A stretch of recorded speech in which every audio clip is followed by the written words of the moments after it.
शब्दों से मिलकर बना है। इति धन आ, और धन क्या होता है? आस होता है। इति मतलब ऐसा,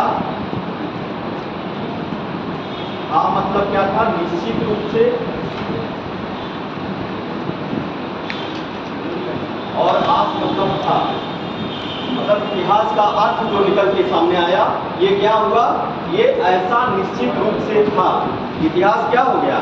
अगर कोई पूछ लिया आपसे कि इतिहास किसे कहते हैं या इतिहास का आप अर्थ बताइए, तो इतिहास जो है 3 शब्दों से मिलकर बना है। कौन कौन? इत, धन आ, धन आ। इत मतलब क्या होता है? ऐसा होता है। हा मतलब निश्चित रूप से है, और आस मतलब क्या होता था? था। ऐसा निश्चित रूप से था। ठीक, ऐसा निश्चित रूप से था। अब इसमें हम देखेंगे कि इतिहास जो है किसे कहते हैं। इतिहास की परिभाषा अगर कोई पूछे आपसे कि इतिहास किसे कहते हैं, तो इतिहास जो होता है, जो बीते हुए समय की घटनाओं का जो है क्रमबद्ध अध्ययन करता है। जो आपके समय जो चीज बीत गई है, उसका जो क्रमबद्ध अध्ययन किया जाता है, उसी को इतिहास कहा जाता है। जैसे कि इतिहास हमको सिखाता भी है, जैसे आप पहले परीक्षा कोई दिए हैं, और परीक्षा अगर दिए हैं तो उसके बारे में आप जो गलतियां हैं वो इतिहास आपको सिखाएगा। यही इतिहास हो गया। जैसे आपने कोई इसके पहले परीक्षा दिया, अब उसमें क्या कमी रह गई, क्या हमको सुधार करना है, यही इतिहास हमको सिखाता है। यही क्या करता है? इतिहास हमको सिखाता है। इतिहास के जनक कौन है? आप जानते हैं? हेरोडोटस। हेरोडोटस जो है इतिहास के जनक हैं। ठीक, और ये कहाँ के थे रहने वाले? ये कहाँ के रहने वाले थे? यूनान के रहने वाले थे हेरोडोटस जो है, जिन्होंने जो है इतिहास के जनक के रूप में उनको जाना जाता है। तो इतिहास की परिभाषा आप लोग जान गए। क्रमबद्ध जो अध्ययन किया जाता है, उसी को जो है, जो क्रमबद्ध अध्ययन होता है, जो बीती हुई बातों का क्रमबद्ध अध्ययन, जैसे कि एंशिएंट हिस्ट्री हुआ, मेडिवल हिस्ट्री हुआ, मॉडर्न हिस्ट्री हुआ, इसका क्या डेट वाइज हम लोग अध्ययन करेंगे। क्या करेंगे? डेट वाइज अध्ययन करेंगे, और उसी को क्या कहा जाएगा? इतिहास कहा जाएगा। अब जो है इतिहास में जैसे आपके सिलेबस में जो दिया हुआ है, वो बेसिक रूप से अगर देखा जाएगा वो 3रा चैप्टर, तो जो है पहले आपको थोड़ी बेसिक चीज़ें कि जैसे उसमें आज है, उसमें दिया हुआ है कि ब्रिटिश समय, जब ब्रिटिश का विजय हुआ, ब्रिटिश साम्राज्य का, तो उस समय भारत की स्थिति क्या थी, वो पढ़ना है। लेकिन अब ब्रिटिश साम्राज्य कैसे भारत आया, और कौन कौन पहले आए, और क्यों आए भारत, ये पहले जान लेना जरूरी है। समझे आप लोग? पहले आप यही जानेंगे तब ना समझेंगे ये। तो पहले जो है थोड़ा चीज बेसिक जान लीजिए, क्योंकि वहाँ डायरेक्ट हम लोग जाएंगे तो नहीं समझ मिलेगा। अभी थोड़ी बेसिक चीज़ें, जैसे हम बताएंगे कि कौन कौन पहला चैप्टर जो शुरू होता है, वो होता है यूरोपियों का आगमन। यूरोपियों का आगमन बेसिक देखे होंगे आप लोग। यूरोपियों का आगमन, यूरोपियों के आगमन में पहले कौन आता है, बाद में कौन आता है, मतलब उनका सीक्वेंस पूछ लेता है कि पहले कौन आया था यूरोपियों के आगमन में? पुर्तगाली आए। उसके बाद कौन आया? डच आए। डच के बाद कौन आया? डेनिश आए। और डेनिश के बाद कौन आया था? फ्रेंच आए। फ्रेंच या फ्रांसीसी। तो ये लोगों ने पहली बार, जो आधुनिक भारत का इतिहास यहीं से शुरू होता है, यहीं से जो है आधुनिक भारत का इतिहास शुरू होता है। अब ये लोग क्यों आए और क्या करने के लिए भारत, क्या आवश्यकता इनको पड़ी भारत में आने की, कि मतलब ये लोग क्या, तो बताइए क्या, किस लिए ये आए थे? ये किस लिए आए थे? व्यापार करने के लिए। बेसिक रूप से क्या था इनका मतलब, क्या था? व्यापार करना था। ठीक, व्यापार करने के लिए आए थे, और व्यापार करते करते क्या हुआ कि यहाँ पर धीरे धीरे अधिकार कर लिए, यहाँ पर भारत पर धीरे धीरे अधिकार कर लिए। तो आप देखेंगे कि यूरोपियों का आगमन, यूरोपियों के आगमन में हम देखेंगे पहले कौन आया? पुर्तगाली आए। पुर्तगाली के बाद कौन आया? डच आए। डच के बाद कौन आया? डच के बाद बताइए? अंग्रेज आए।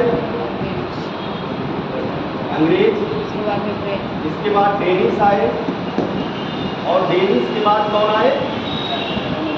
फ्रांसीसी। देखिए अभी इस चीज़ को हम ऐसे बता देंगे कि आप कभी भूलेंगे नहीं।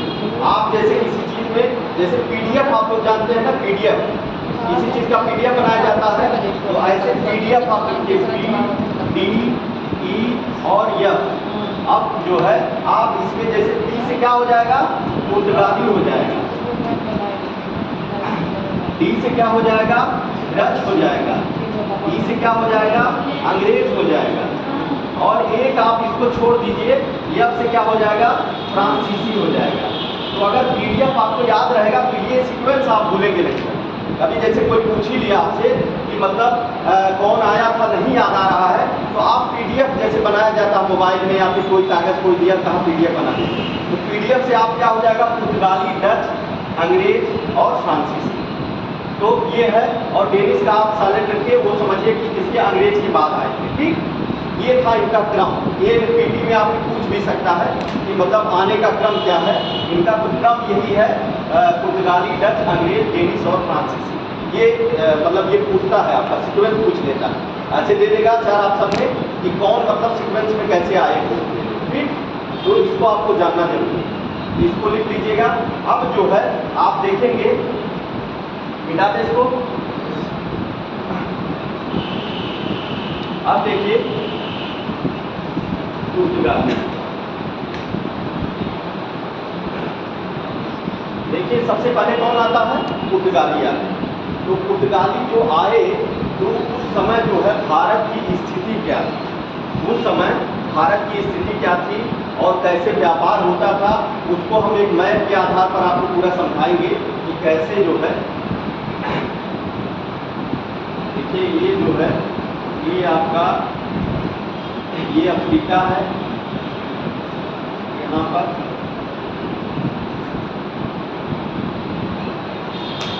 भारत की खाड़ी, इसके बाद ये है आपका भारत, और ये आपका है यूरोप। ये क्या है, ये अफ्रीका है, ये आपका है भारत।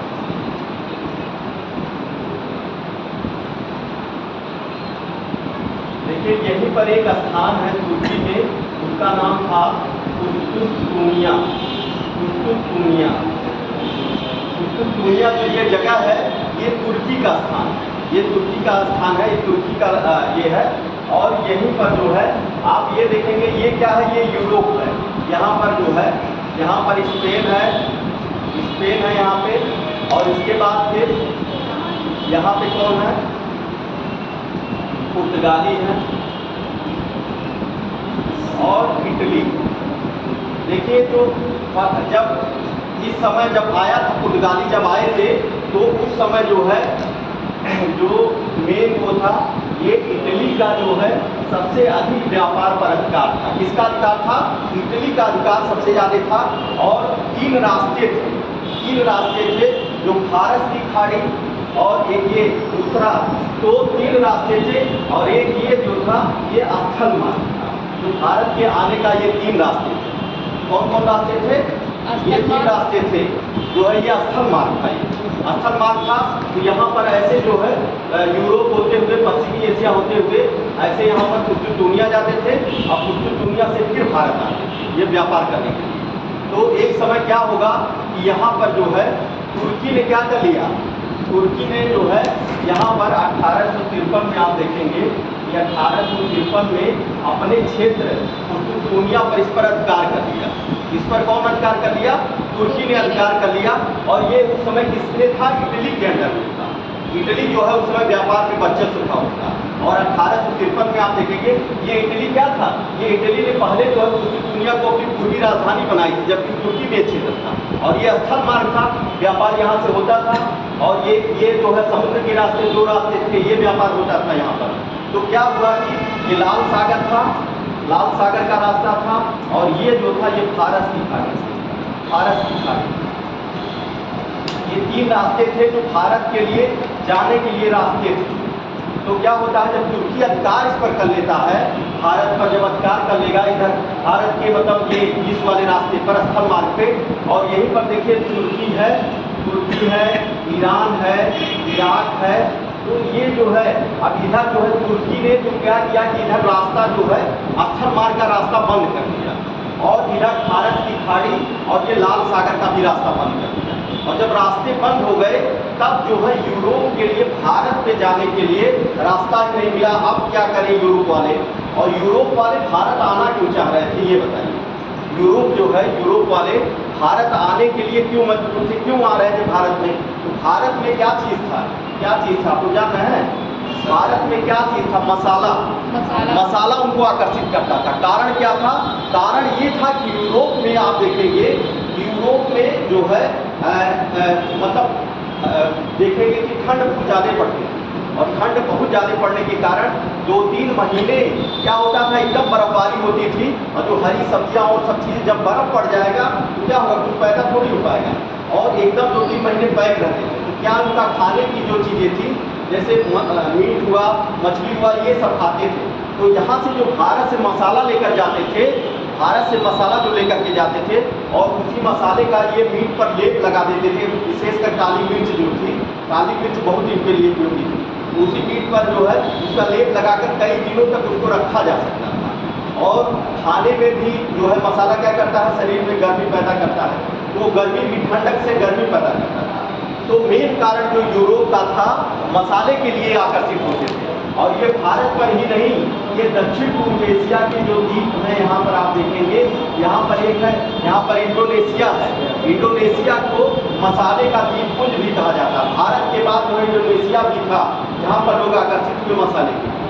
तो अब यहीं पर जब रास्ता बंद हो जाता है चारों तरफ से, तो इटली मतलब था कि कुछ मसाला लेकर के आता था तो यूरोप में अपना व्यापार यहाँ पे बेच देता था तो मिल जाता था। लेकिन इटली का भी व्यापार जब बंद हो जाता है तो फिर क्या होता है, तो जो है भारत के लिए, ये यूरोप के लिए एक स्थिति पैदा हो जाती है कि अब हम क्या करें, कैसे जाएं। तो वहीं पर जो है आप देखेंगे कि स्पेन में ईसावाल रानी थी वहाँ की, और वहाँ उन्होंने भारत की खोज के लिए, भारत के रास्ते की खोज के लिए कोलंबस को भेजा था। किसको भेजा था? कोलंबस को भेजा। कोलंबस को भेजा और कोलंबस जो है इधर ना जाकर के भारत की तरफ नहीं मुड़ा ये, और ये मुड़ गया इधर, और इधर जाकर के इसने किसकी खोज कर ली? कोलंबस ने 1492 में अमेरिका की खोज कर ली, अमेरिका के रास्ते के लिए खोज कर ली। तो ऐसे पूछेगा क्वेश्चन कि वो किसने अमेरिका के रास्ते की खोज की थी? तो कोलंबस ने 1492 ईस्वी, डेट भी याद रखिएगा, 1492 ईस्वी में इसने क्या किया? अमेरिका, ये निकला कहाँ था? भारत के रास्ते की खोज की थी। अटलांटिक महासागर में जब अपनी नाव को ये आता है, ये अटलांटिक महासागर है, जैसे इसे देखेंगे मैप में, ये अटलांटिक महासागर है। यहाँ से जब ये नाव लेके चलता है तो उस समय क्या था कि दिशा सूचक यंत्र तो था नहीं कि मतलब हमको दिशा का मालूम है, या फिर कोनो और कोई चीज़ें आविष्कार, ऐसी चीज़ें हुई नहीं थी कि भारत किधर है, ये सब कुछ नहीं मालूम था, हमको चलते जाना था बस। तो इन्होंने क्या किया, इनकी नाव इधर जाने के बजाय कहाँ मुड़ गई? इस साइड में मुड़ गई। और यहाँ पर गई जब, तब क्या हुआ कि इधर जा करके इसने क्या किया? कोलंबस ने 1492 ईस्वी में किसकी खोज कर दी? अमेरिका की खोज कर दी। अमेरिका की खोज कब की? ये डेट याद रखिएगा, बहुत इंपॉर्टेंट है। कौन किया था अमेरिका की खोज? कोलंबस ने। कब किया था? 1492 ईस्वी में इसकी खोज की थी। अब इसके बाद जो है, इसके बाद फिर पुर्तगाली जो है, पुर्तगालियों ने भी फिर भेजना शुरू किया कि भारत की खोज के लिए। तो पहले जो भेजा था, पहले जो वास्को डी गामा से पहले जो आया था, उसका नाम था बार्थोलोमू डियाज। यहाँ पर आप देखेंगे, मैप में देखेंगे, अफ्रीका के नीचे एक स्थान है Cape of Good Hope. Cape of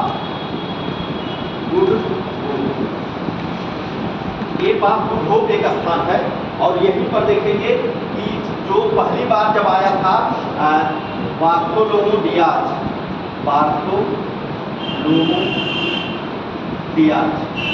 बार्थोलोमू Diaz जब यहाँ पर आया तब इसने जो है केप ऑफ गुड तक आ करके ये फिर लौट जाता है, फिर आगे नहीं बढ़ पाता है, ये यहीं पर आकर के लौट जाता है। पुर्तगाली यात्री था ये भी, यहीं से लौट जाता है, ये भारत तक पहुंचता नहीं है। यहाँ तक रास्ता मिल गया अफ्रीका के नीचे केप ऑफ गुड होप तक।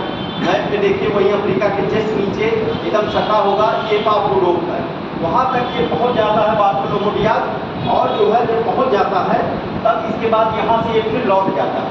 अब इसके बाद फिर जो आता है उसका नाम था वास्को डी गामा।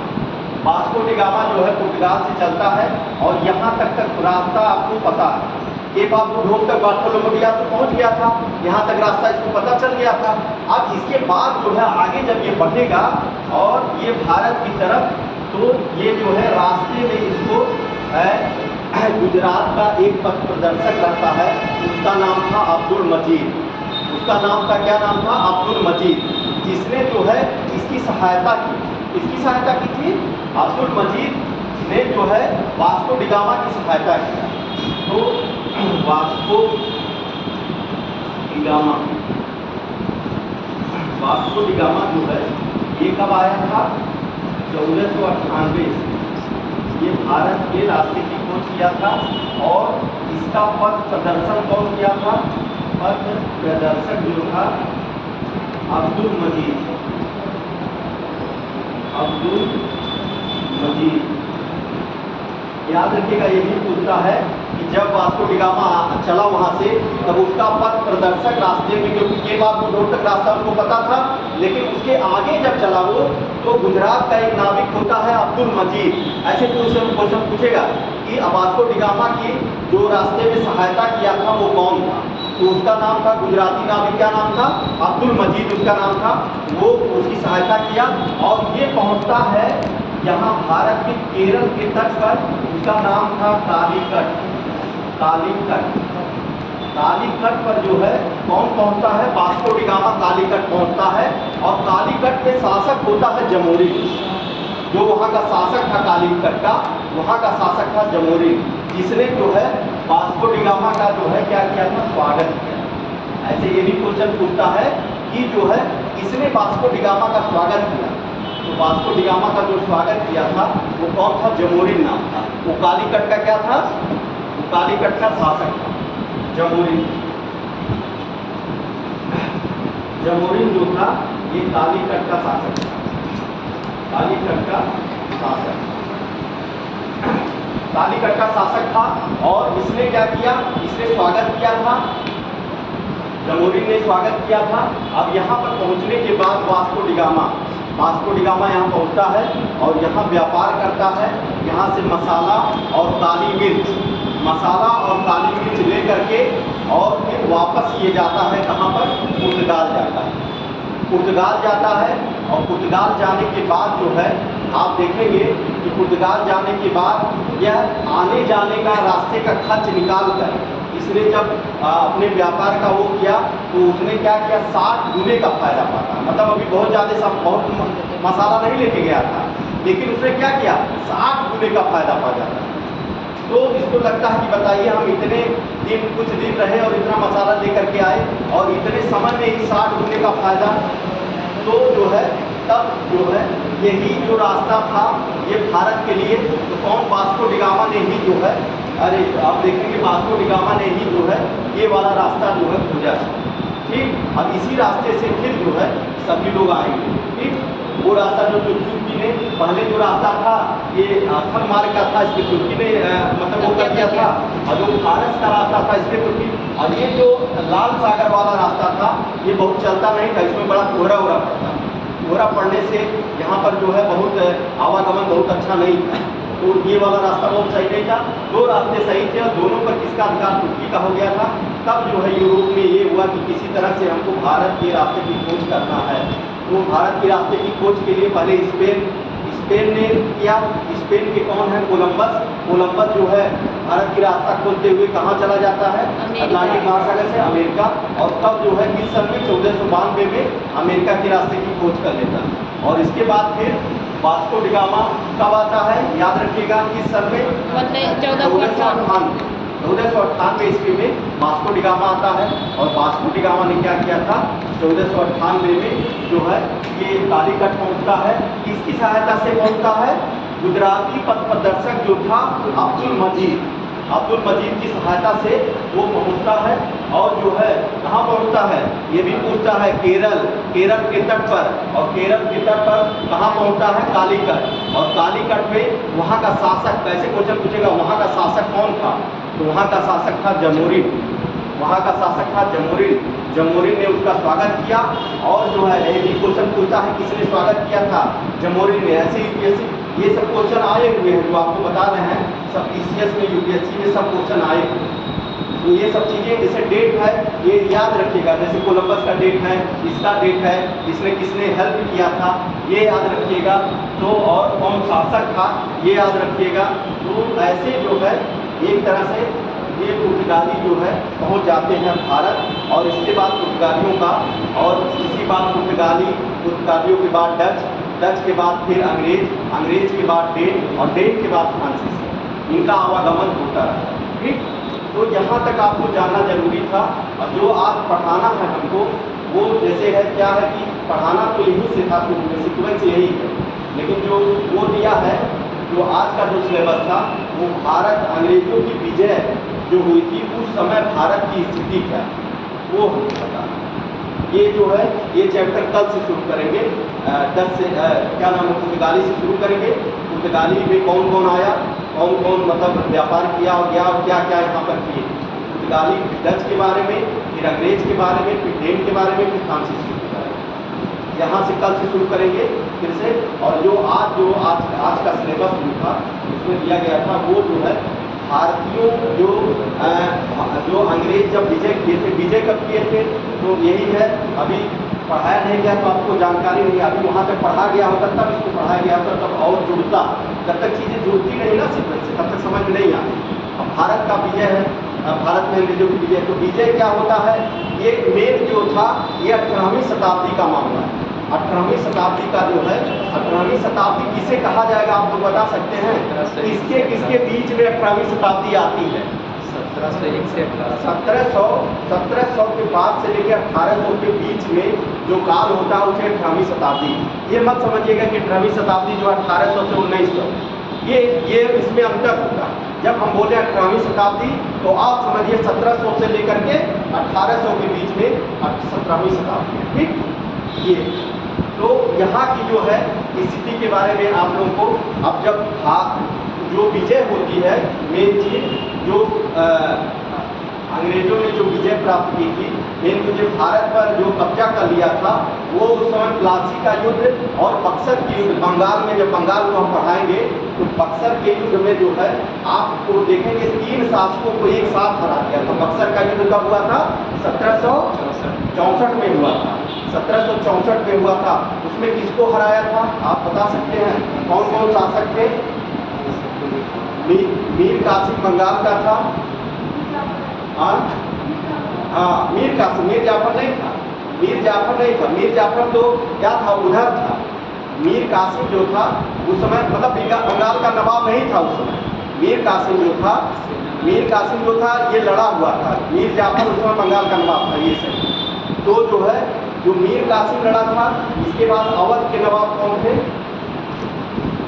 अवध के नवाब शुजाउद्दौला और मुगल बादशाह जो थे शाह आलम द्वितीय। ये तीनों लोग मिल करके युद्ध में बक्सर का युद्ध लड़े थे। और बक्सर का युद्ध जो है आप देखेंगे, अब बताइए 3 बड़ी शक्तियाँ, बंगाल, अवध और मुगल बादशाह, ये 3 बड़ी शक्तियाँ थी। अब तीनों बड़ी शक्तियाँ मिल करके एक साथ लड़ती हैं और जो है क्या होता है कि हेक्टर मुंडो जो अंग्रेज रहता है उसने जो है बक्सर के युद्ध में जो है इनको हरा देता है। और 3 बड़ी शक्तियाँ जब हार जाती हैं तो क्या होता है, 3 बड़ी शक्तियों के हारने के कारण जो है, जो आप बताइए 3 बड़ी शक्तियों को, मेन उस समय बंगाल था, अवध था, मुगल बादशाह मतलब पूरा भारत हो गया। उनका पूरा भारत की कब्जा, दिल्ली पर उनका अधिकार था ना। तो इससे क्या हो गया, उनका जो है एक तरह से भारत पर कब्जा माना जाने लगा। उसी के बाद जो है आप देखेंगे, आपको बताएंगे इलाहाबाद की 2 संधि होती है। इलाहाबाद की 2 संधि होती है और इलाहाबाद की संधि में ये लोग पूरा मतलब उड़ा देते हैं, पूरा इसको अंग्रेजों को दे देते हैं। तो वहीं से जो है विजय मानी जाती है। तो जो ये चैप्टर है जो अंग्रेजों की विजय और विजय के समय जो है 18वीं शताब्दी जो है उस समय भारत की स्थिति क्या थी। ठीक, उस समय भारत की स्थिति क्या थी, ये इसके ऊपर पकड़ के आप देखेंगे कि मतलब उसकी स्थिति क्या थी। तो उस समय उसमें क्या पढ़ना हमको, इसमें पढ़ना है आपको हमको कि जो बंगाल जो मुग़ल बादशाह थे, मुग़ल बादशाहों का कैसे, मुग़ल सल्तनत का कैसे पतन हुआ। जब अंग्रेज़ों ने विजय किया था 17वीं 18वीं शताब्दी में, 17वीं 18वीं शताब्दी में, तो उस समय कैसे जो है मुग़ल अम्पायर जो है बिखर चुका था, इसका कारण क्या था जो है। और उसके बाद मुग़ल अम्पायर जब कमज़ोर हो गया, उसका मतलब टूटने का कारण क्या था ये पढ़ना है। और उसमें जो राज्य, जैसे अब जब कमज़ोर हो गया ना, छोटे छोटे राज्य उभरे। जब मुग़ल साम्राज्य मतलब कमज़ोर हुआ तो उसके जो शासक छोटे छोटे जो सूबेदार थे, सूबेदार मतलब अन्य क्षेत्रों में जो सूबेदार थे, उन्होंने क्या किया था, सूबेदार जो थे अपने को स्वतंत्र कर लिया। जब जाने कि भाई मुग़ल सत्ता कमज़ोर हो गई है और औरंगज़ेब जो 1707 में औरंगज़ेब की मृत्यु हो जाती है, और मृत्यु के बाद जो है जो भी शासक आते हैं वो कमज़ोर आते हैं। और उसके बाद क्या होता है, जो छोटे छोटे राज्य थे, जैसे आप भारत का मैप कैसे बनाएंगे, मैप एकदम बनाना सीख लीजिए आप लोग। एकदम जय बार हम बनाए उतनी बार आप लोग बनाइए मैप। सिर्फ इंडिया का आता है सर, विश्व का नहीं आता है। हाँ, सिर्फ इंडिया का हाँ, मैप इंडिया का बना रहे, विश्व का भी धीरे धीरे ऐसे जैसे देखिए हम खींच दिए हैं, तो उसका कोई बहुत वो नहीं था, स्ट्रक्चर पता चल रहा था ना वर्ड का। तो उस तरह से आप मतलब जनरल बनाना सीख जाए, क्योंकि मैप का बहुत बड़ा रोल होता है। देखिए मैप में, ज्योग्राफी में, हिस्ट्री में भी जैसे जगहें होती हैं ना, उसको आप मैप से दर्शा देंगे या मैप से पढ़ देंगे तो वो चीज़ें याद हो जाती हैं। जैसे विजुअल, जैसे आपने कोई मूवी देखी और मूवी देखने के बाद आपसे पूछ लिया गया कि वो वाला सीन जो बताया चला था उसमें क्या था, तो आप तुरंत बता देंगे ऐसे हुआ था। मतलब आप चाहे जैसे 5 साल पहले मूवी देखे हो, लेकिन बता देंगे वो वाली सीन क्या थी, बता देंगे। तो उसका जो फिगर का जो प्रभाव पड़ता है वो यही है कि मैप से देखने के लिए, जैसे ज्योग्राफी पढ़ रहे हैं तो ज्योग्राफी पे तो मैप में हर चीज़ को देखते रहिए। वहाँ जब मैप से आप देखेंगे तो एक बार आपका पूरा क्या हो जाएगा, एक बार दिमाग में बैठ जाएंगी चीज़ें, जगह बैठ जाएंगी, ठीक। तो आप देखेंगे कि जो राज्य जो थे, जो मुग़ल सल्तनत का पतन होता है, उसके बाद जो राज्य उभरे थे वो जैसे यहाँ पर देखेंगे, यहाँ पर था हैदराबाद था, यहाँ पर था मैसूर यहाँ पर है, मैसूर है, हैदराबाद है, अवध है। ये जो है जो महत्वपूर्ण राज्य थे, मैसूर था, हैदराबाद था, अवध था, ये सब जो क्षेत्र थे ये अपने आप को धीरे धीरे स्वतंत्र करने लगे। और वहाँ जो ये क्या थे, ये मुग़लों के सूबेदार थे। मुग़लों के सूबेदार में मुग़लों की स्थिति कमज़ोर होती है, तो उसी समय जो है क्या करते हैं, ये लोग अपने आप को छोटे छोटे जो राज्य थे वो स्वतंत्र कर लेंगे। सर आपसे एक क्वेश्चन करना चाहते हैं सर, ये जो अवध है इसका पुराना नाम क्या था? अवध का पुराना नाम क्या था? अवध का, अवध का तो अवध ही कहा जाता था। जैसे ये पश्चिमी जो उत्तर प्रदेश में आता था, अवध राज्य अवध के नाम से जाना जाता था। जो इधर जैसे जो लखनऊ वाला क्षेत्र है, ये लखनऊ में अवध ही क्षेत्र में आता है। जैसे आप देखेंगे अभी जब 1857 की क्रांति जब पढ़ेंगे तो अवध क्षेत्र से ही जो रानी जो थी लड़ी थी जो, तो अवध ही क्षेत्र उसका नाम है। वैसे हम देख लेंगे। पता है सर क्यों बोल रहे हैं, हम ये मतलब बुक अपने पास ही रखे यूपीपी का, उसमें अवध का पता नहीं क्या बहुत अलग ही नाम दिया है। क्या दिया था? एक बार अभी बुक रखिए। हाँ देख लीजिए, आप देखिए बताइए, हो सकता है। नहीं मगध तो बिहार है। वही हम कंफ्यूज थे, मतलब ये अवध का ऐसा नाम। हाँ, अवध का जो क्षेत्र है बेसिकली जो है आपका फैजाबाद, लखनऊ, सुल्तानपुर, ये सब जो क्षेत्र है ये अवध का क्षेत्र है। ये अवध का क्षेत्र है, ये लखनऊ वाला पूरा बेल्ट आपका ये अवध का क्षेत्र है। मगध का जो क्षेत्र है ये आपका बिहार वाला क्षेत्र है। ये देखिए सर, इसी बात पे पढ़ रहे थे ना करके, तो इसी बात पे चर्चा हो गई थी, तो इसीलिए हम पूछ रहे हैं आपसे। अयोध्या, हाँ तो ये सही है अयोध्या? हाँ सही। अयोध्या जो प्राचीन काल में उसको अयोध्या कहा जाता है। लेकिन सब लोग पापा बोल, लेकिन अभी इसको अभी देख लीजिए कौन सी बुक है, ये किसकी है? सर ये उत्तर प्रदेश पुलिस। अच्छा, पुलिस वाली। अच्छा, चलिए इसको हम देख लेंगे, कल हम बता देंगे। अरिहंत की है क्या? जी सर। ठीक, हम कल क्लियर कर देंगे इसका। अयोध्या तो जो है छोटे छोटे राज्यों में बट गया। तो आपको जो पढ़ना है कि जो पहला चैप्टर इसमें जो पढ़ाना था आपको, इसमें शुरू करना है कि मुग़ल साम्राज्य का पतन कैसे हुआ। मुग़ल साम्राज्य का जो पतन हुआ था रिटर्न हुआ, उसमें पहला जो था मुगल साम्राज्य का, पहले हेडिंग डाल लीजिए मुगल साम्राज्य का। पहले हेडिंग डालिएगा आप लोग कि जो है ब्रिटिश विजय के समय भारत की स्थिति। ब्रिटिश विजय के समय, ब्रिटिश विजय के समय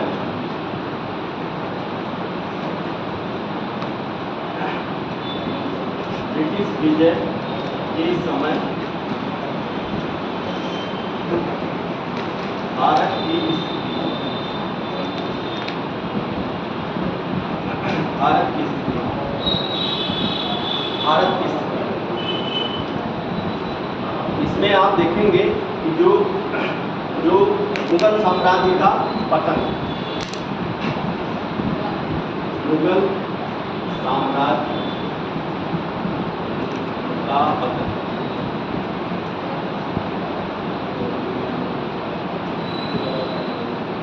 पहला जो है पतन का पहला कारण जो है वो है औरंगजेब की नीतियां।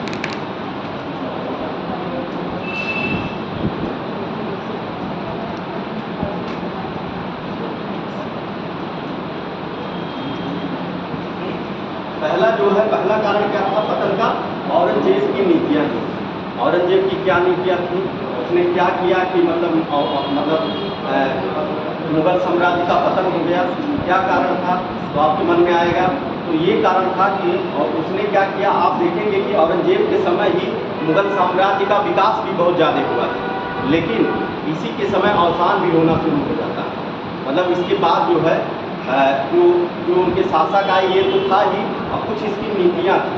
नीतियों में आप देखेंगे जो इनकी धार्मिक नीति थी, जो धार्मिक नीति पहले जो धार्मिक नीति थी, धार्मिक नीति कट्टर होने के कारण क्या हुआ था, जैसे मराठा थे, सिख थे, बुंदेली थे, इन लोगों ने क्या किया, इन लोगों से विरोध इसका होने लगा। जो धार्मिक नीतियाँ कट्टर थी, धार्मिक नीतियाँ आप देखेंगे उसका जब पढ़ेंगे, धार्मिक नीतियाँ कट्टर थी। और जो दक्षिण भारत में इसने जो 25 साल बिताया था, दक्षिण भारत में जैसे और सब शासक, इसने दक्षिण भारत में जो है कई युद्धों को लड़ा। मतलब ये जो दक्षिण भारत में कब्जा करने के लिए कई युद्धों को लड़ा था और 25 साल तक समय बिताया। उसमें काफ़ी धन का लॉस हुआ था और जो है सैनिकों का भी नुकसान हुआ। इससे भी ये दूसरी नीति ये थी, इससे भी इसका बड़ा नुकसान हुआ। जो क्या था कि मतलब जो दक्षिण भारत में इसने कब्जा करने के 34 सालों तक इसने बिताया था। तो इसके कारण भी आप देखेंगे कि इसकी जो नीतियाँ थी इसमें भी जो है ये भी उसके कारण पतन का कारण बनी थी। और इसके बाद फिर आप देखेंगे कि औरंगजेब जो था इसने क्या किया कि जो है जब दक्षिण भारत में, जब उत्तर भारत में तो उनका शासक था ही, दक्षिण भारत में जो 5-6 राज्य थे उस पर वो कब्जा करना चाह रहा था और कब्जा भी कई राज्यों पर कर लिया। लेकिन वहाँ पर जो है दक्षिण भारत में रहने के कारण उत्तर भारत में क्या किया था, उत्तर भारत में वो ध्यान नहीं दे पाता भाई। और पूरा साम्राज्य कहाँ था उसका? उत्तर भारत में ही था। लेकिन दक्षिण भारत में देखिए 24-25 साल बिता दिया। तो इस नाते आप देखेंगे कि इसकी जो नीतियाँ थी वो जो है वो वहाँ पर जो है आर्थिक रूप से और सैनिक दृष्टि से कमज़ोर, आर्थिक और सैनिक दृष्टि से कैसे कमज़ोर हो गई थी। और इसने क्या किया था, फिर से जजिया कर लगा दिया था। जजिया कर क्या होता है? जजिया कर जानते हैं? हिंदुओं पर लगाया जाता है। हाँ, जो हिंदुओं पर लगाने जाने वाला कर था, जो यह जो है लगभग 5% जो है दिया जाता था। तो इसने जो है धार्मिक कर, जो जजिया कर लगा दिया, इससे भी जो है क्या हुआ कि हिंदुओं पर उसका प्रभाव पड़ा और हिंदू क्या हो गए, विरोधी। तो इस तरह से जो है ये इसकी नीतियों के कारण भी जो है मुगल सल्तनत का जो है अंत हुआ। और इसने और देखेंगे, ये भी देखेंगे कि औरंगजेब के समय में ही जो है इसका राज्य जो है दक्षिण भारत में काफ़ी, मतलब उत्तर से लेकर दक्षिण तक काफ़ी बढ़ा हुआ है। मतलब विकास तो काफ़ी किया, लेकिन कुछ नीतियों के कारण जो है, जैसे दक्षिण में इसके जाने के कारण उत्तर भारत में ना ध्यान देना, इसके बाद जजिया कर का लगाना और इसके बाद जो उसकी धार्मिक नीतियाँ थी, इसके कारण जो है मुगल सल्तनत का अंत। ठीक, ये पहला कारण होता है। दूसरे कारण में हम देखेंगे, दूसरा कारण जो है, जो मुगल औरंगजेब के बाद जो शासक होते हैं, औरंगजेब के बाद जितने शासक हुए वो क्या हुए, कमज़ोर हुए। जैसे औरंगजेब के जो है 5 पुत्र थे, जिसमें 2 पुत्र मर गए, 3 बचे। कौन कौन से जानते हैं? मुअज्जम, आजम और कामबख्श। 3 पुत्र थे उस समय इसके, मुअज्जम, आजम और कामबख्श। मुअज्जम, जब औरंगजेब की मृत्यु होती है तो मुअज्जम जो होता है ये अफगानिस्तान में उस समय होता है, और अफगानिस्तान से जब जानता है कि हमारे पिता की मृत्यु हो गई है तो वहाँ से वो अफगानिस्तान से, बड़ा लड़का यही रहता मुअज्जम। मुअज्जम, आजम और कामबख्श 3 पुत्र थे, और औरंगजेब भी चाहता था कि इसी को हम शासक बनाए, बड़े पुत्र को। और जो है तो क्या होता है कि अफगानिस्तान में होता है, वहाँ से जब जानता है कि पिताजी की मृत्यु हो गई तो वहाँ से आता है ये, और रास्ते में ही लाहौर पहुँचकर, कहाँ पर था उस समय, अफगानिस्तान में था, और वापस आते समय लाहौर में देखता है। लाहौर में जब आता है और लाहौर में ही जो है वह अपने आप को मुगल बादशाह घोषित कर देता है। मतलब वहाँ कहाँ था, अफगानिस्तान, अफगानिस्तान के रास्ते आता है, मतलब अफगानिस्तान कहाँ है, यहाँ पर है ना। अफगानिस्तान से लाहौर आया, पंजाब में यहाँ पे लाहौर है, पाकिस्तान में, उसमें भारत में था ना लाहौर, यस सर। उस समय तो भारत में ही था। तो लाहौर पहुँचते पहुँचते इसने क्या किया, अपने को सम्राट घोषित कर दिया। इसने क्या कर लिया, सम्राट घोषित कर दिया। और जो है और भाइयों के साथ इसका युद्ध हुआ, और जो है जो कौन था ये, कामबख्श और थे, मोहम्मद आजम और कामबख्श, और ये 3 पुत्र थे इसके। तो इसने क्या किया, अपने दोनों भाइयों को युद्ध में हरा करके उनको मार दिया, और ये जो है बहादुर शाह प्रथम के नाम से, बहादुर शाह प्रथम के नाम से ये शासक बनता है। जो कौन था, मुअज्जम जो है बहादुर शाह प्रथम के नाम से ये शासक बनता है। किस नाम से, बहादुर शाह प्रथम के नाम से ये जो है शासक, औरंगजेब के बाद इसका बड़ा पुत्र जो होता है मुअज्जम जो है बहादुर शाह प्रथम के नाम से ये शासक बनता है। तो और फिर आप देखेंगे अन्य जो शासक हुए वो भी जो है, अब ये जो है अन्य शासकों में भी जो औरंगजेब में और अन्य शासकों में जो उस समय मुगल सल्तनत में थी, वो बाद के शासकों में उस तरह नहीं थी। बाद के शासक कमज़ोर हुए थे, इस नाते क्या हुआ, शासन जो है कमज़ोर शासन करने के कारण जो है धीरे धीरे जो है मुगल सल्तनत टूटने लगी। अब इसी में देखेंगे बहादुर शाह को जो है साहिब-ए-खबर की उपाधि दी जाती थी। साहिब-ए-खबर, जो बहादुर शाह प्रथम यही था जो बना हुआ था मुअज्जम, ये इसे बहादुर शाह साहिब-ए-खबर। साहिब-ए-खबर क्या होता है, साहिब-ए-खबर मतलब ये ज़्यादा उम्र में 62-63 वर्ष की उम्र में ये राजा बना था, और साहिब-ए-खबर मतलब इसको कोई खबर बताइए, 62-63 वर्ष में कोई शासक बन रहा है तो उतना कहाँ ध्यान दे पाएगा। तो उसी के नाते इसको उपाधि दी गई थी साहिब-ए-खबर। मतलब किसको दी गई थी, ये क्वेश्चन भी पूछ सकता है। बहादुर शाह प्रथम को जो है साहिब-ए-खबर। और इसी में देखेंगे जहांदार शाह जो शासक होता है उसको लंपट के नाम से पुकारा गया। तो जो था, इसके बाद मोहम्मद शाह रंगीला आते हैं। मोहम्मद शाह रंगीला ने भी मतलब उतना ध्यान नहीं दिया जो पूर्व के शासकों ने दिया था। अहमद शाह आते हैं। तो ये सब जो कमज़ोर शासकों के नाते जो मुगल के आप देखेंगे, अकबर का, बाबर का, अकबर का, ये सब काल देखेंगे, ये कितना मजबूत काल था, कैसे कब्जा किया हुआ था पूरा, और कैसे एक सूत्र में केंद्र को बांध के रखा हुआ था। ये मतलब अब इन लोगों के औरंगजेब के बाद जो शासक हुए कमज़ोर हुए, इस नाते जो है क्या होता है, धीरे धीरे जो है उनका पतन होना शुरू हो जाता है। ठीक, अब इसी के समय आप देखेंगे कि जो सेना होती है, सेना भी कमज़ोर हो गई, क्योंकि सेना जो होती थी वो मनसबदार जो होते थे, मनसबदारों के द्वारा सेना लाई जाती थी। मनसबदार क्या होता था, एक पद और वहदा होता था। जो मुगल सल्तनत में मनसबदार व्यवस्था है, मनसबदार व्यवस्था जो थी, मनसबदार क्या होता है, एक पद था। जैसे 10,000 का पद, 1,000 का मनसब, 10,000 का मनसब, 9,000 का मनसब, बड़ा बड़ा जितना ज़्यादा मनसब किया जाता है उतना बड़ा पद होता था। और उन्हीं मनसबों के अंदर में जो है वो सेना को लाते थे।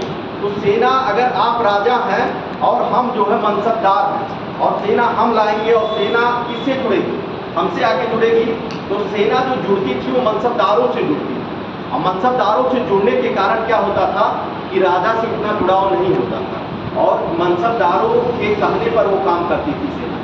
इस नाते सेना भी कमज़ोर होने लगी, धीरे धीरे जो है जो सेना थी ये भी कमज़ोर होने लगी। और आप देखेंगे कि 2 बड़े आक्रमण होते हैं लास्ट में, मोहम्मद शाह के समय में और अहमद शाह के समय में 2 बड़े आक्रमण होते हैं। और इसने जो है मुगल सल्तनत और भारत को तोड़ के रख दिया। जो है पहला आक्रमण जो होता है नादिर शाह का आक्रमण होता है 1739 ईस्वी में मोहम्मद शाह के समय। नादिर शाह का आप लोग नाम सुने होंगे, बहुत आक्रांता था। नादिर शाह जो है, ये जो मुगल बादशाह थे मोहम्मद शाह के समय नादिर शाह ने आक्रमण किया था। और नादिर शाह जो है ये क्या कहता है, ये कहता है किससे, मोहम्मद शाह से, कि अफगान जो शासक है उनका आप सपोर्ट मत करिए।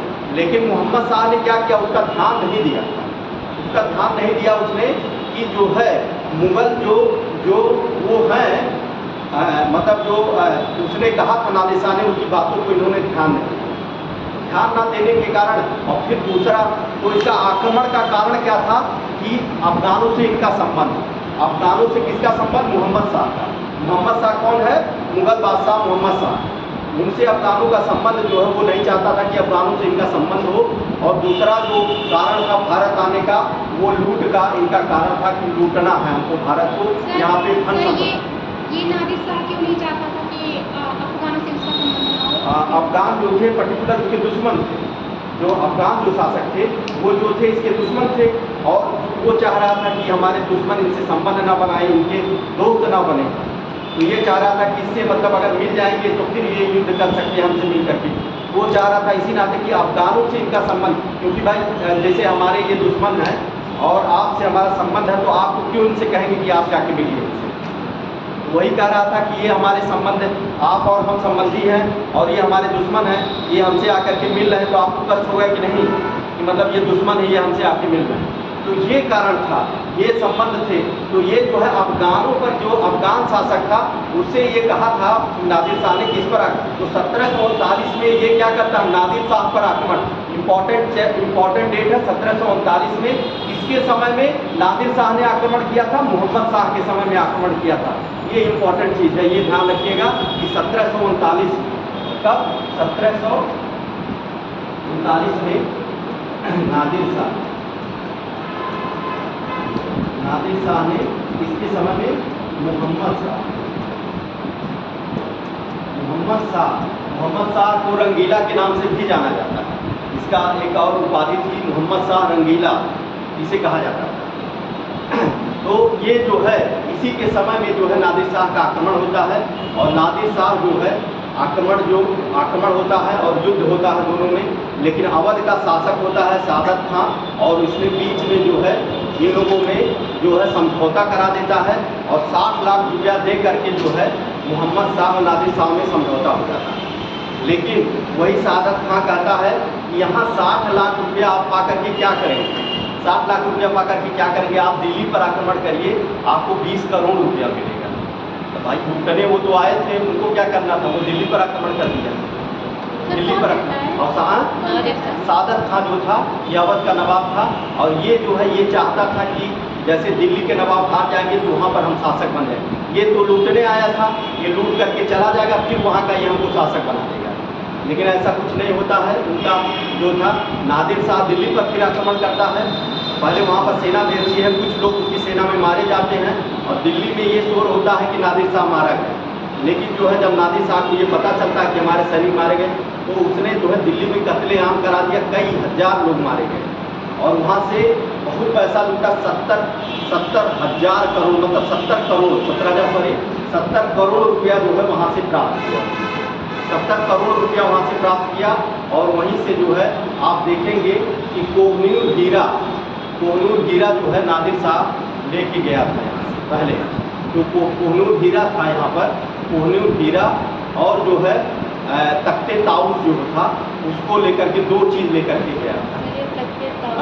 तख्ते ताउस से एक बना हुआ था ऐसे, जब वहाँ पर जाएंगे वो क्या नाम है, बैठने वाला स्थान था, बड़ा सुंदर था, उसको लेकर के गया था। ठीक, तो इस समय आप देखेंगे कि जो है तख्ते ताउस और क्या था, ये वो हीरा लेकर के ये चला गया। अब इसके बाद फिर अहमद शाह आक्रमण करता है। अहमद शाह अब्दाली आक्रमण करता है। किसके समय में, अहमद शाह उसके बाद शासक होता है, उसके समय में आक्रमण करता है। और इसी के कारण देखेंगे कि मुगल सल्तनत, अब देखिए उतना पैसा लेकर 70 करोड़ रुपया लेके गया, कितने सैनिक मारे गए, ये सब क्या था, ये पतन का कारण था। ये बहुत ज़्यादा मुगल सल्तनत जो थी अर्थव्यवस्था के रूप में एकदम टूटने लगी। जहाँ से आप यहाँ अभी लूटे, इसके बाद फिर वहाँ पे लूट रहे हैं, तो एकदम से अवसान शुरू हो गया। इसके बाद अहमद शाह अब्दाली आता है, वो अहमद शाह अब्दाली अहमद शाह के समय में आता है, ये भी याद रखिएगा, अहमद शाह के समय में आता है। और इसने जो है इसने कौन मथुरा के कई मंदिरों को तोड़ दिया था अहमद शाह अब्दाली ने, मथुरा के मंदिरों को तोड़ा और इसके बाद फिर वहाँ पर जो है और कई जगहों को लूटा। और इसी के बाद लूटने के बाद जो है ये कई 7 बार आक्रमण किया। अहमद शाह अब्दाली ने लगभग 7 बार आक्रमण किया था। और लास्ट में आप देखेंगे पानीपत का जो तृतीय युद्ध होता, पानीपत का तृतीय युद्ध कब हुआ था? कब हुआ था बच्चों? हाँ बताइए। 1761 में पानीपत का तृतीय युद्ध हुआ था। किसके बीच में हुआ था? मराठों के बीच में हुआ था। और यही जो अहमद शाह अब्दाली था, ये अफगान शासक होता है, इसी के बीच में होता है। ठीक, तो ये तृतीय युद्ध जो पानीपत का हुआ था, ये इसी के बीच में हुआ था। और इसने जो है मराठों को जो है बुरी तरह से हरा दिया। तो ये जो था मुगल सल्तनत के पतन का ये कारण होगा। ठीक, इसको आप लोग लिख लीजिए इसको।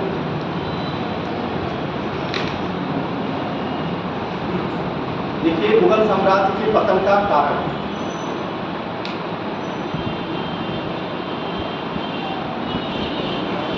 मुगल साम्राज्य लिखिए, मुगल साम्राज्य के पतन में कोई एक कारण उत्तरदायी नहीं था। मुगल साम्राज्य के पतन में कोई एक कारण उत्तरदायी नहीं था। अपितु कई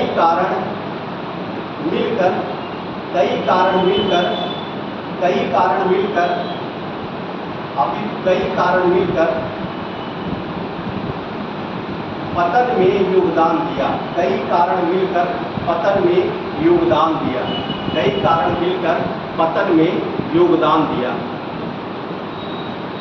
कारण मिलकर पतन में योगदान दिया। अब पहला कारण जो था ये आप लिख लीजिए, औरंगजेब की नीति। पहला कारण जो था वो औरंगजेब की नीति। पहला कारण है औरंगजेब की नीति। औरंगजेब की नीति पहला कारण है। इसमें आप लोग लिखिए पहले कारण में यद्यप लिखिए औरंगजेब में यद्यप मुगल साम्राज्य का अधिकतम विस्तार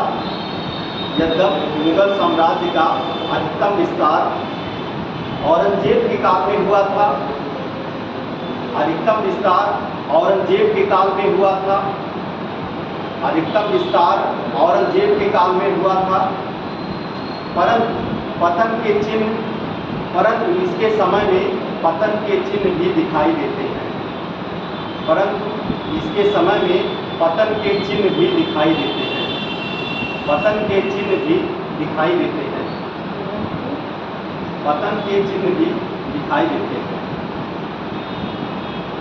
देखिए पहला इसकी धर्मांध नीति। पहला जो है इसकी धर्मांध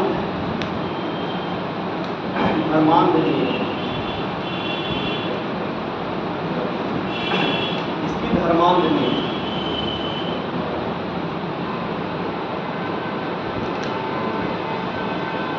धर्मांध नीति में लिख लीजिए एक लाइन। इसके कारण इसी में लिखिए धर्मांध नीति के कारण में इसके कारण सिखों जाटों। धर्मांध नीति में लिखिए इसके कारण सिखों जाटों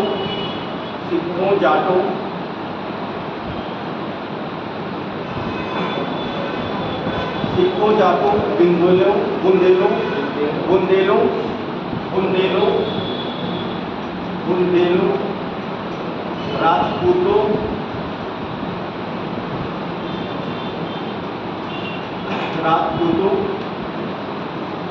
राजपूतों एवं मराठों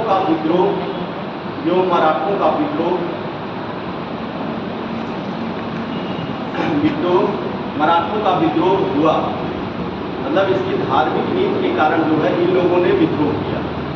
इसके बाद दूसरा लिख लीजिए जजिया कर का पुनः, लिखिए जजिया कर का पुनः लागू करना, जजिया कर का पुनः लागू करना, जजिया कर का पुनः लागू करना।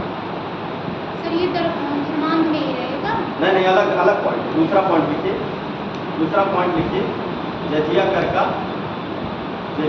का पुनः लागू करना। जजिया कर आप लोग समझ ही रहे हैं, जजिया कर जो था ये धार्मिक कर था, जो हिंदुओं पर लगाया जाता था, वो ये 5% देना पड़ता था हिंदुओं को, ये जजिया कर उनके द्वारा लगाया जाता था, केवल हिंदुओं को, ठीक। तो ये जजिया कर, ये धार्मिक, अगर पूछ ले कि जजिया कर क्या है, ऑप्शन में दे देता है तो ये धार्मिक कर है ऐसे लगाइएगा, आर्थिक कर है, सामाजिक कर है, यह क्या है, तो यह एक धार्मिक कर था ऐसे ऑप्शन में आप याद रखिएगा, उसमें आपको धार्मिक कर लगाना, ठीक। जजिया कर क्या था? धार्मिक कर, ठीक। और इसके बाद देखिए तीसरा पॉइंट में लिखिए सामाजिक अपमानों के कारण, सामाजिक अपमानों के कारण, सामाजिक अपमानों के कारण, सामाजिक अपमानों के कारण सतनामी, सतनामी, सामाजिक अपमानों के कारण सतनामी, सतनामी, सतनामी, सतनामी एक धर्म था, सतनामियों ने विद्रोह किया था औरंगजेब के समय, तो सतनामी, सतनामी। इसके बाद फिर बुंदेलों और जाटों का विरोध हुआ, सतनामी, बुंदेलों और जाटों का विरोध। और फिर लास्ट पॉइंट लिखिए औरंगजेब की दक्षिण नींव, औरंगजेब की दक्षिण नींव, औरंगजेब की दक्षिण नींव।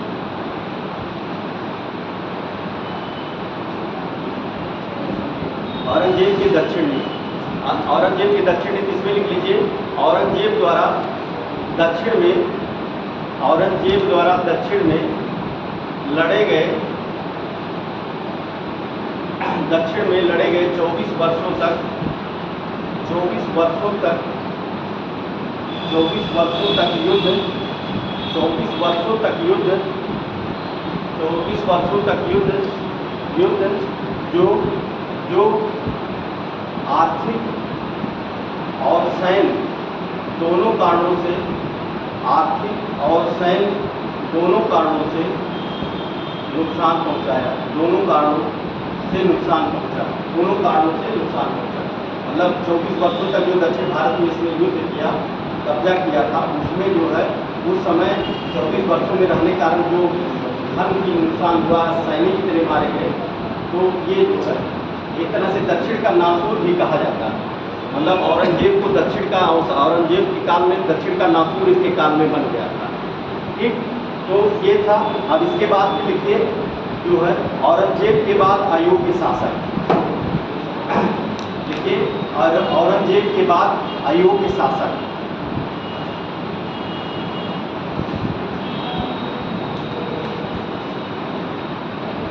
औरंगजेब के बाद अयोग्य शासक। औरंगजेब की मृत्यु के बाद, औरंगजेब की मृत्यु के बाद,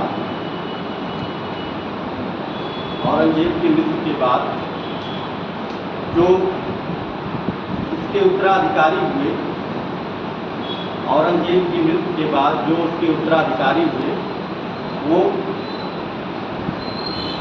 दुर्बल, जो दुर्बल हुए,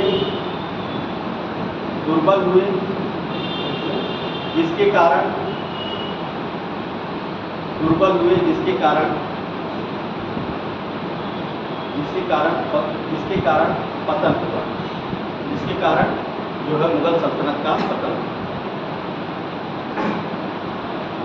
इसमें लिख लीजिए बहादुर शाह, बहादुर शाह, बहादुर शाह जो प्रथम शासक था, कौन था? बहादुर शाह। मतलब औरंगजेब के बाद जो शासक बनता है बहादुर शाह प्रथम, बहादुर शाह प्रथम, बहादुर शाह प्रथम को शाहे बेखबर के नाम से जाना जाता है, शाहे बेखबर।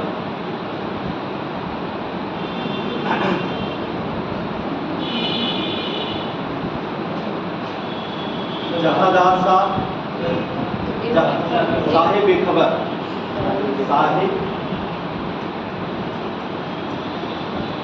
एक अवध।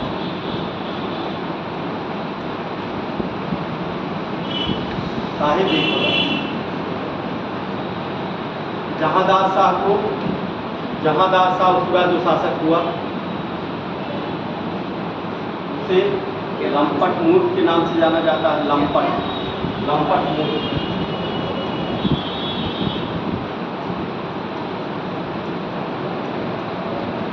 पूछ लेता है लंपट मूर्ख।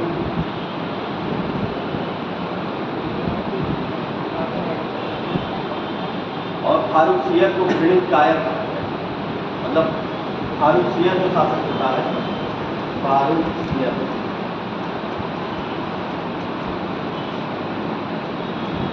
घृणित कायर, घृणित कायर। सर इनके नाम के हिसाब से उनका वो इनको इस नामों से पुकारा जाता था। इनके बिहेवियर के हिसाब से इनका नाम हाँ, रख दिया इनके जाता है। बिहेवियर के नाम से जो इनका था उसी के नाम से इनको किया गया। इनके बारे में विस्तार से हम लोग बताएंगे। अब ये जो है इसमें मुगलों का अवसान है, इसमें यही लिखना है। और इस नाते इसको लिखा दे रहे हैं कि इस पीटी में कभी कोई पूछ लेता है इनका उपनाम क्या है, कभी कोई पूछ लिया। इसको जो है लंपट मूर्ख कहा गया, साहिब ईश्वर कहा गया। इसके बाद फिर अगली हेडिंग डालिए सैनिक दुर्बलता। सैनिक दुर्बलता, सैनिक दुर्बलता। सैनिक दुर्बलता में लिखिए सैनिक अपने मनसबदारों के प्रति, सैनिक अपने मनसबदारों के प्रति, सैनिक अपने मनसबदारों के प्रति निष्ठावान, सैनिक अपने मनसबदारों के प्रति निष्ठावान रहते थे। सैनिक अपने मनसबदारों के प्रति निष्ठावान रहते थे। हाँ? मनसबदार फिर से बता दीजिए क्या? मनसबदार क्या होता है? मनसबदार जो होता है वो होता है एक पद या वहदा। जैसे मुगल काल में जो है मनसबदार बनाए जाते थे और उनके अंडर में जैसे इनके पास इतनी हजार सेना, तो जैसे आप देखेंगे कि कई लोगों को जैसे जय सिंह को देखेंगे 9-9 हजार का मनसब दिया गया था। तो जितना ज़्यादा मनसब दिया जाता था 9 हजार का 10 हजार, उतना बड़ा पद होता था। तो मनसबदार मतलब होता है पद या वहदा। वहदा दिया नहीं जाता, जैसे भाई वहदा जैसे राष्ट्रपति का वहदा है, प्रधानमंत्री का वहदा है, ऐसे मनसब मतलब था। मनसब एक पद था और जितना ज़्यादा मनसब दिया जाएगा उतना बड़ा पद माना जाएगा। जो 9 मनमोहन सिंह 9 10 हजार मनसब थे, इनके सेनापति थे। हाँ, समझ गए कि नहीं? समझ गए?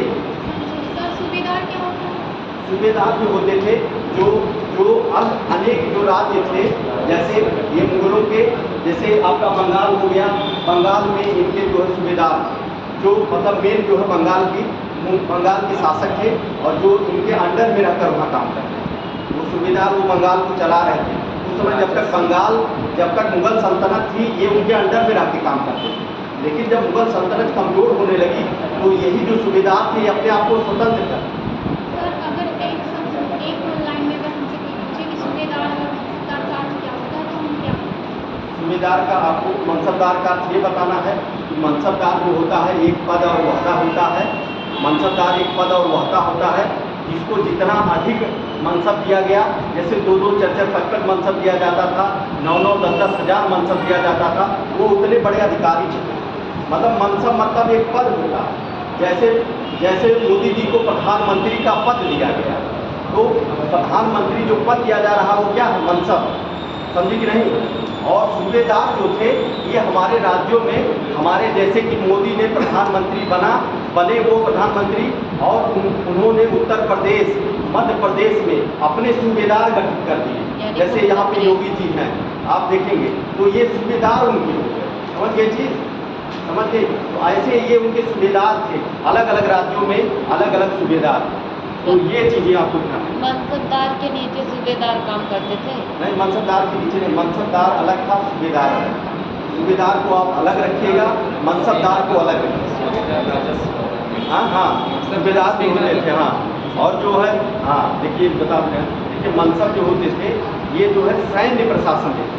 अच्छा, ये सैन्य प्रशासन। हाँ, और जो सूबेदार जो होते थे ये राजस्व था इनका।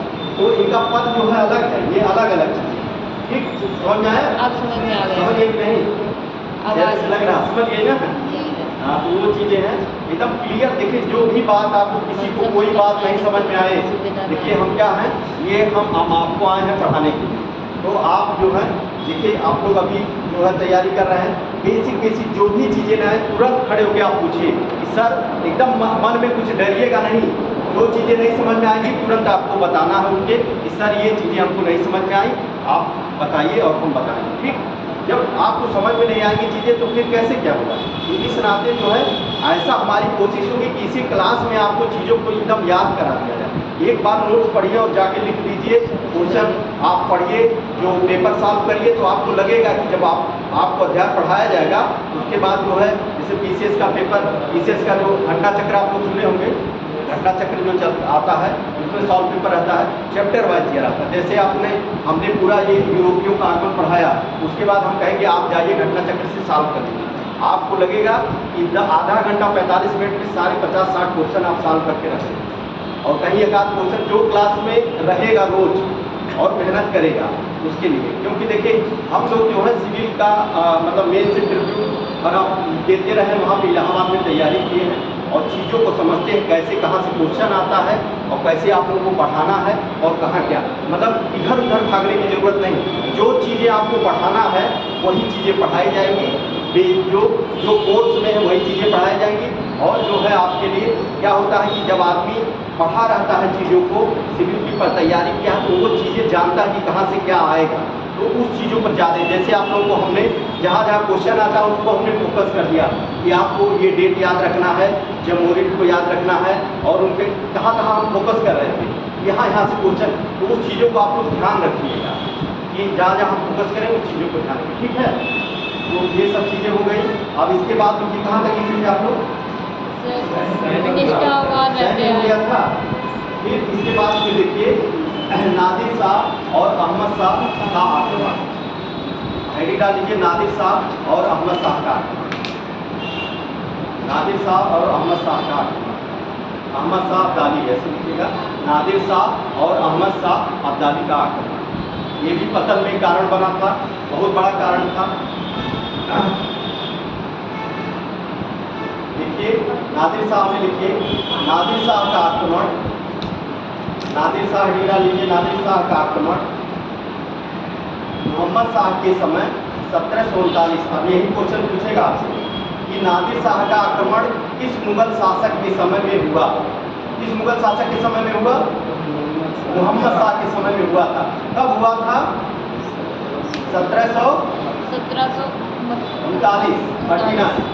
1739, डेट याद रखिएगा, 1739 में जो है हुआ था, ये याद रखिएगा। ऐसे क्वेश्चन पूछता है कि कब हुआ था? 1739 में। कौन मुगल बादशाह था उसमें? मोहम्मद शाह। इसके बाद इसमें लिखिए कि मोहम्मद शाह के समय में 1739 में नादिर शाह ने मुगल साम्राज्य से कहा था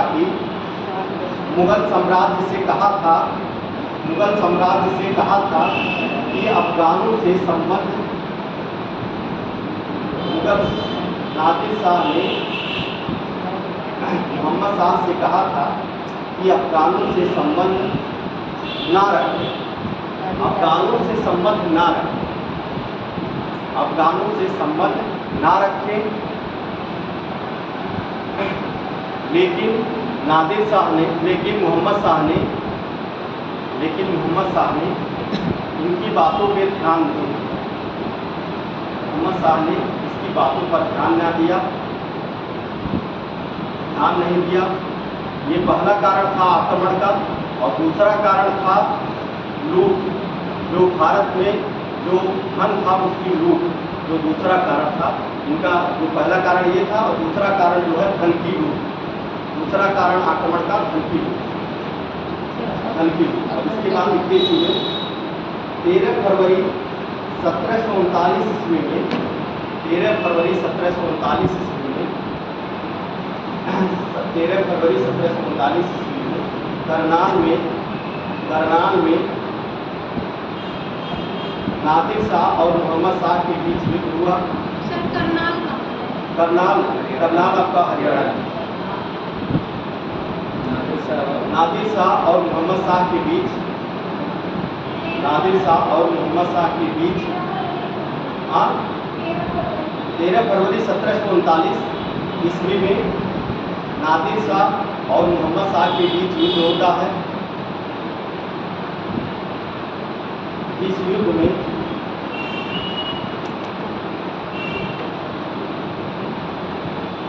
सआदत खान ने, सआदत खान, अवध, ऐसे लिखिए, अवध का नवाब सआदत खान ने, अवध के नवाब सआदत खान ने सयादत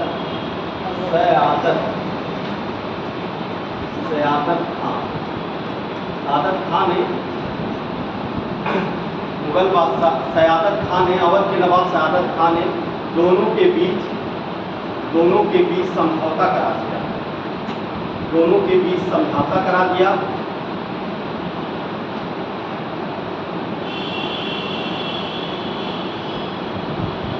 दोनों के बीच समझौता करा दिया।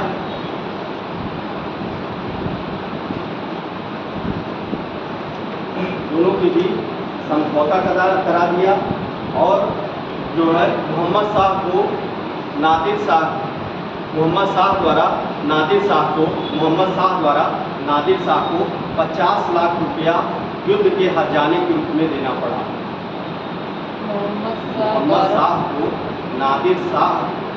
मोहम्मद शाह द्वारा नादिर शाह को 50,000 रुपया युद्ध के हर्जाने के रूप में देना पड़ा।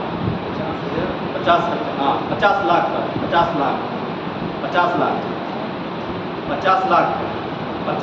रुपया देना पड़ा।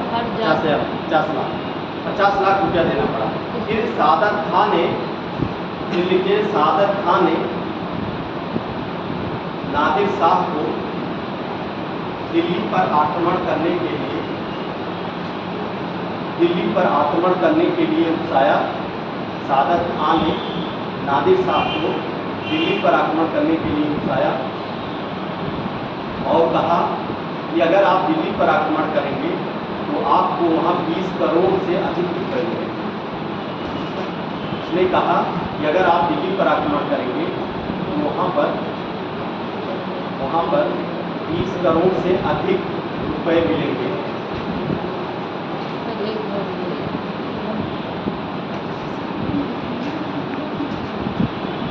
नादिर शाह दिल्ली पर आक्रमण करता है।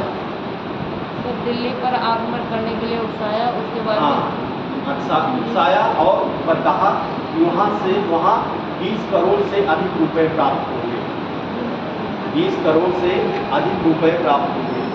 कि नादिर शाह ने दिल्ली पर आक्रमण किया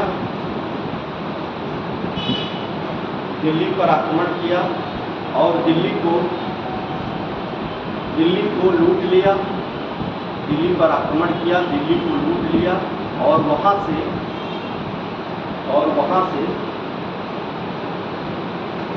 70 करोड़ रुपया, वहाँ से 70 करोड़ रुपया प्राप्त किया।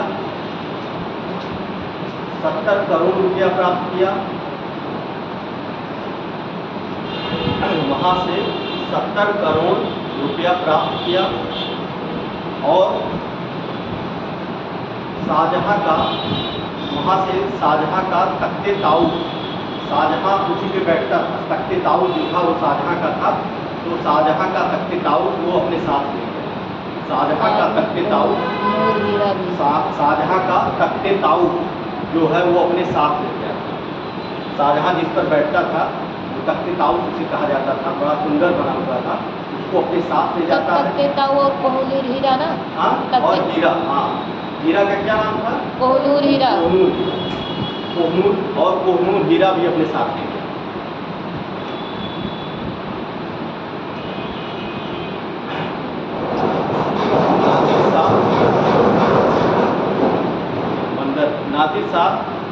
नादिर शाह का आक्रमण मुगल साम्राज्य के पतन का प्रमुख कारण में एक है। ये फारस मतलब ईरान, ये फारस ईरान का रहने वाला था। नादिर शाह जो था ईरान से आया हुआ था। ये लिख लीजिए वहीं पे, फारस ईरान। तो ईरान को पहले फारस कहा जाता था, तो ईरान का रहने वाला था। हाँ, नादिर शाह जो है ताकते ताउस, शाहजहाँ का तख्ते ताउस और कोहनूर हीरा लेकर के वापस चला गया। कोहनूर हीरा जो था यहाँ पर, उसको लेकर के वापस चला गया। ठीक, इसके बाद फिर इसके बाद जो बोला गया था कि उसमें जो है एक कारण था, मतलब इसके पतन का एक ये भी कारण था, सर जी मुगल साम्राज्य के पतन का एक कारण था। बताइए। सर अब छोड़ दीजिए क्योंकि दूर जाना है, 6:30 बज गया। अच्छा, सर तो बता दीजिए। सर टाइम भी तो हो गया, 6:30 बज भी गया सर। अच्छा अच्छा।